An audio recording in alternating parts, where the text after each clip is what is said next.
अस्सलाम वालेकुम स्टूडेंट्स।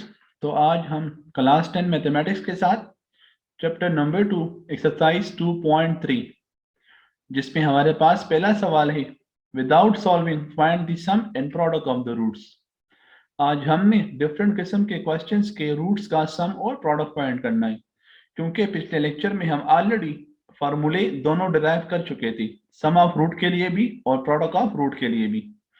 पहला सवाल है हमारे पास क्वेश्चन नंबर 1 का part number 1, x square minus 5x plus 3 is equal to 0, जिसमें एक्स स्क्वायर का कोएफिशिएंट 1 है, एक्स का कोएफिशिएंट -5 और कांस्टेंट टर्म यहाँ पर 3 है।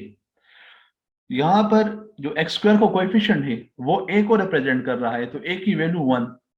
जो x का कोएफिशिएंट है वो b को रिप्रेजेंट कर रहा है, तो b की वैल्यू यहाँ पर है -5।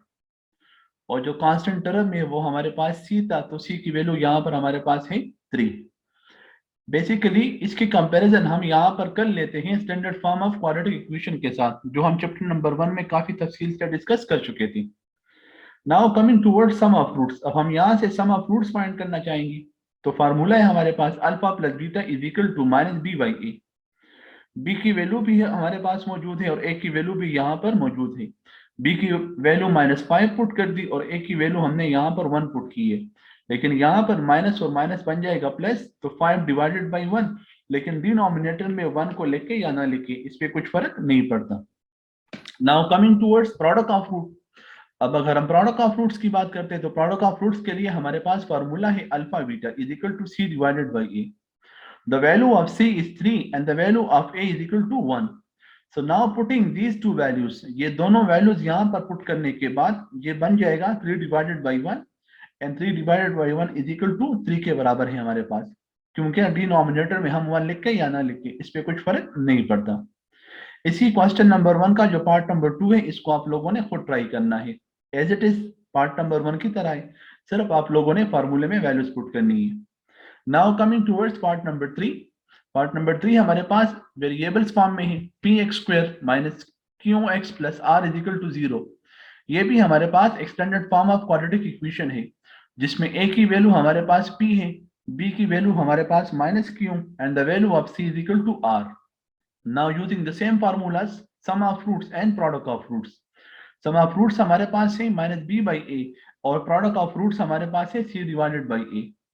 हमारे पास b और a की वैल्यू ऑलरेडी यहाँ पर मौजूद है, b की वैल्यू है -q और a की वैल्यू यहाँ पर है p।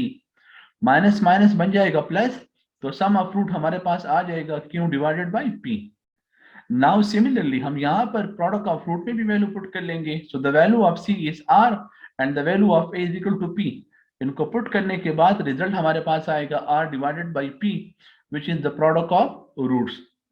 बेसिकली हम यहाँ पर जो काम कर रहे हो वो है किसी भी क्वाड्रेटिक इक्वेशन को हल किए बगैर विदाउट सॉल्विंग उनके रूट्स का सम फाइंड करना और प्रोडक्ट फाइंड करना। Part number 4 is assignment for you people. Now I am solving another part in part number 5। Part number 5 हमारे पास है n plus m into x square, m plus n into x, n plus n minus l। यहाँ पर भी हमारे पास वही situation है, x square का कोएफिशिएंट a की वैल्यू को रिप्रेजेंट कर रहा है which is l plus m, x का कोएफिशिएंट b को रिप्रेजेंट कर रहा है which is b is equal to m plus n and the constant term represent the value of c which is n minus l. Now using the same formulas, the first formula is sum of roots. Alpha plus beta is equal to minus b divided by a and the value of b is m plus n and the value of a is equal to a plus l plus m. Now putting these two values, ये दोनों values यहाँ पर हम जब put करेंगे तो ये बन जाएगा minus into m plus n divided by l plus m. अब इस माइनस को हम यहाँ पर अंदर मल्टीप्लाई करवा रहे हैं तो ये माइनस एम बन जाएगा और ये भी हमारे पास बन जाएगा माइनस एन। इफ अगर मल्टीप्लाई ना भी करे सो डजंट मैटर, कुछ फर्क इस पे नहीं पड़ेगा, ये फिर भी हमारे पास सम ऑफ रूट को रिप्रेजेंट करेगा। Now coming towards product of roots, अगर हम प्रोडक्ट ऑफ रूट्स की बात करते हैं तो इसका फार्मूला भी हमारे पास गिवन है which is c divided by a and the value of c is n minus l and the value of a is l plus m. Putting these two values, so we get alpha beta की value हमारे पास यहाँ पर आ गई है n minus l और a की value हमारे पास है l प्लस m, तो n minus L divided by l plus m, यहाँ पर ये रिप्रेजेंट कर रहा है प्रोडक्ट ऑफ रूट्स को। नाउ पार्ट नंबर 6, अब हम पार्ट नंबर 6 की तरफ आ जाते हैं। तो पार्ट नंबर 6 है हमारे पास, जिसमें हमने यहाँ भी प्रोडक्ट ऑफ फ्रूट और सम ऑफ फ्रूट फाइंड करना है। हमने उन दोनों को फाइंड करना है, सम ऑफ फ्रूट भी फाइंड करना है और प्रोडक्ट ऑफ फ्रूट भी फाइंड करना है। क्वेश्चन है हमारे पास 7x square minus 7mx plus 9n।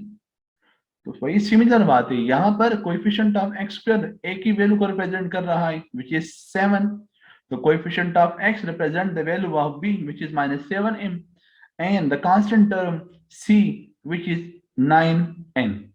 Now using these two formulas, sum of fruits and product of fruits, the sum of fruits is alpha plus beta is equal to minus b divided by a. Now putting the value of b and a, अब हम यहाँ पर b और a की value को put करेंगे। b की value हमारे पास है -7m और a की वैल्यू हमारे पास है 7।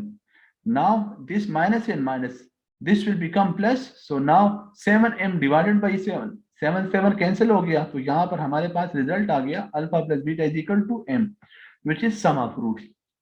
And now product of fruits की बात करेंगे, तो product of fruit में हमारे पास फार्मूला है alpha beta is equal to c divided by a, and the value of c is 9m and the value of a is 7.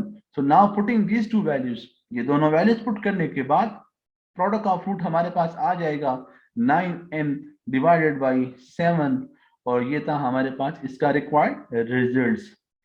Okay students, तो आज हमने एक्सरसाइज 2.3 के पहले सवाल में हमने किसी भी क्वाड्रेटिक इक्वेशंस के रूट्स का सम और प्रोडक्ट फाइंड करना सीख लिया। इंशाल्लाह अगले लेक्चर में हम कुछ नए सवालों के साथ, कुछ नए क्वेश्चन के साथ हाजिर होंगे। तब तक के लिए अल्लाह हाफिज।